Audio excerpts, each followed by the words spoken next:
porque quem ora em todo o tempo está perseverando. Disse: perseverai em oração. A esta oração, Paulo diz: perseverando em oração, velando nela com ação de graças. Esse verbo aí, velar, é estar atento, estar vigiando, estar como um sentinela, estar sempre atento, velando nela, ou seja, ora, mas deixa passar um tempo, está orando, mas está sempre atento, e não se esqueça de dar graças a Deus. Porque a pessoa que faz uma oração ao Senhor, uma petição ao Senhor, e esquece de agradecer, a pessoa não está tendo a fé suficiente que essa oração vai ser respondida. Mas se você começa a orar a Deus e na sua petição você acrescenta a ação de graças, eu te dou graças, Senhor, porque esta oração foi ouvida, número 1. Eu te dou graças, Senhor, porque a tua misericórdia é grande, número 2. Eu te dou graças, Senhor, porque creio que o Senhor fará aquilo que for da sua vontade, número 3. E eu te dou graças, Senhor, porque sei que o Senhor vai responder às minhas orações. O Senhor não está obrigado a isso, mas o Senhor vai responder por causa da sua misericórdia, por causa da sua bondade. Porque eu sou lavado e remido no sangue de Jesus. Então a ação de graças, esse velar, estar atento, estar observando, que a oração seja bem direcionada, que a oração seja bem feita, que a oração seja bem apresentada ao Senhor, que a oração seja bem clara, bem direta. Às vezes a pessoa chega diante de Deus e diz: Senhor, me perdoe todos os pecados que eu cometi. Faz um pacote.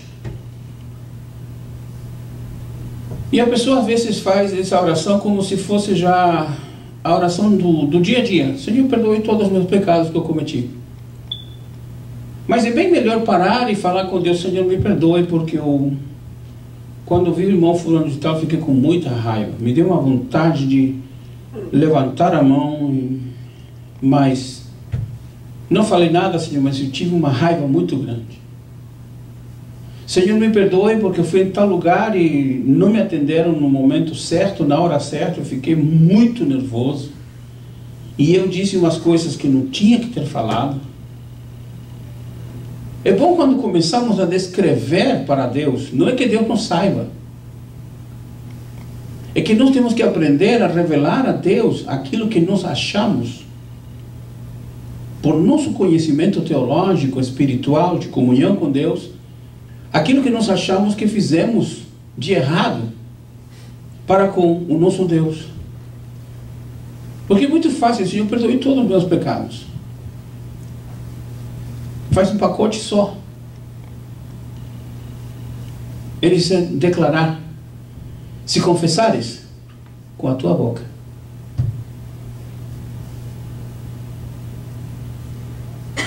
Confessar com a boca não diz: Senhor, eu pequei. Mas pecou. De que maneira? Ah, mas eu não preciso saber essas coisas. Não precisa. Mas você precisa falar diante de Deus para se humilhar e pedir perdão e pedir misericórdia ao Senhor.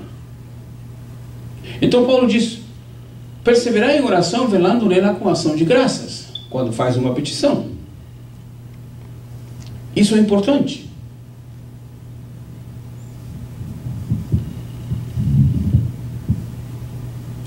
Em Filipenses capítulo 4, já fizemos leitura, parece.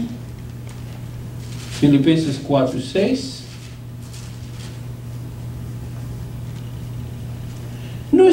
Não estejais inquietos por coisa alguma. É quase parecido a outro tema que Paulo vai dizer, lançando sobre ele toda a vossa ansiedade. E aqui ele diz: não estejais inquietos por coisa alguma. Isso é meio forte, ou não?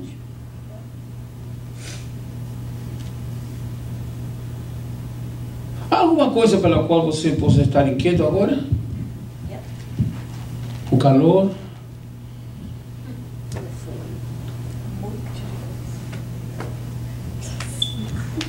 Estamos inquietos por quê? Paulo diz: não estejais inquietos por coisa alguma. Antes, as vossas petições sejam em tudo conhecidas diante de Deus. Veja aí. As vossas petições sejam em tudo conhecidas. Para que Deus conheça as minhas petições, não é que Ele não tem capacidade de conhecer, não. Mas para que Deus saiba, e nós vamos ler alguns versículos posteriormente, que as orações chegam ao trono da graça de Deus, e Deus ouve as petições que foram feitas. Para que Deus saiba aquilo que eu quero alcançar, que eu quero conseguir, que eu quero fazer, que eu quero realizar, Deus tem que saber o que está no meu coração. E eu tenho que falar para Deus, não é porque Ele não saiba, Ele sabe, Ele é Deus, Ele é onipotente, Ele é onisciente. Ele sabe todas as coisas, mas eu preciso falar com Ele aquilo que eu quero alcançar do Senhor. Paulo disse então: não estejais inquietos por coisa alguma, antes as vossas petições sejam em tudo, conhecidas diante de Deus. Como vão ser conhecidas as petições diante de Deus? Pela oração, número 1, e súplica, normalmente súplica, número 2. E o que tinha falado anteriormente? Com ações de graças. Deus precisa saber aquilo que está no meu coração. Alguém diria: pastor, mas a Bíblia diz que antes que haja palavra em nossa boca, Deus já sabe. É verdade. Mas eu preciso falar. É necessário falar, porque no mundo espiritual, quando eu estou apresentando a minha petição, estou falando com Deus, acredito eu, não sei, é uma imaginação. Não coloque isso como o pastor Pedro ensinou, que é assim, tem que ser assim. Não, é uma ideia. Quando você escreve uma carta, você começa a usar a caneta, ou vai escrevendo. Tem computador, vai escrevendo no teclado. Espiritualmente, quando começamos a falar, eu acredito que Deus deve ter um sistema, não vou dizer um computador, um supercomputador, que quando eu falo, as minhas orações ficam gravadas. A Bíblia diz: aquele que fez o ouvido não ouvirá, aquele que fez o olho não verá. Então eu tenho que falar para Deus aquilo que está no meu coração, aquilo que eu quero alcançar. Se Deus vai me dar ou não vai me dar, é assunto dele, mas eu tenho que falar com Ele. Paulo diz que as vossas petições sejam em tudo conhecidas diante de Deus, pela oração, pela súplica, com ações de graça. Ou seja, orou, suplicou e não esqueceu de agradecer.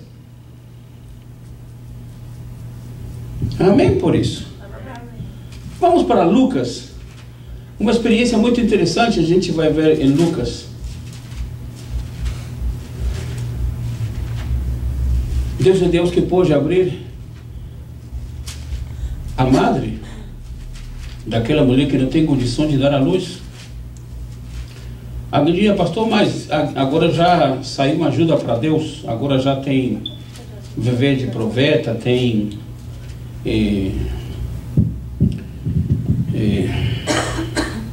gravidez que é feita em laboratório. Então isso facilita bastante para Deus, ajuda bastante a Deus. A mulher não tem condição de ter filho, então vai lá, faz um exame, faz um tratamento e o médico coloca a sementinha, retirou de um lado, colocou no outro e germina. Para que orar ao Senhor? Tudo bem, se quiser fazer isso, não tem nada contra, mas o processo bíblico ainda continua de pé. A Bíblia diz que é Deus que abre a madre e é Deus que fecha a madre. Amém por isso. Amém. Em Lucas capítulo 1, há uma história muito interessante, a partir do versículo 5.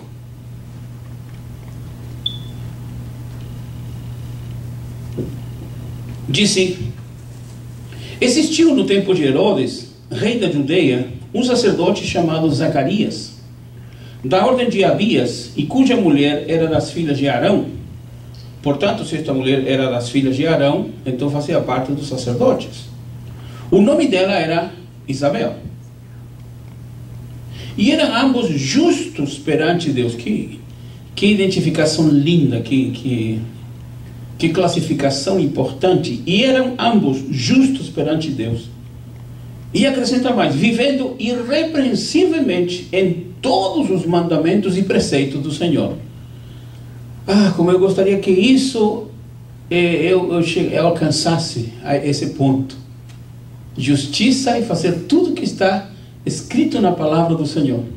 E não tinham filhos, porque Isabel era estéril. E ambos eram avançados em idade. Se é avançado em idade, então já não tem jeito. Pastor, mas inventaram algumas coisinhas ali, alguns remedinhos que podem dar certo. Mas era avançado em idade, já eram muito velhos, não tinham filhos. E aconteceu que, exercendo ele o sacerdócio diante de Deus, na ordem da sua turma, segundo o costume sacerdotal, coube-lhe em sorte entrar no templo do Senhor para oferecer o incenso. O incenso representava, tanto no Antigo Testamento quanto no Novo Testamento, representa a oração do povo de Deus diante do Senhor. Que Apocalipse vai falar que as orações são como um cheiro suave que chega à presença do Senhor. Então Zacarias vai oferecer o incenso ao Senhor, representando a oração.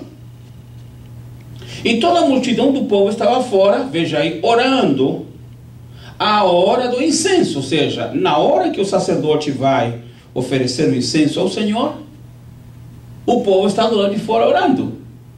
E o sacerdote está oferecendo incenso ao Senhor, o cheiro ao Senhor.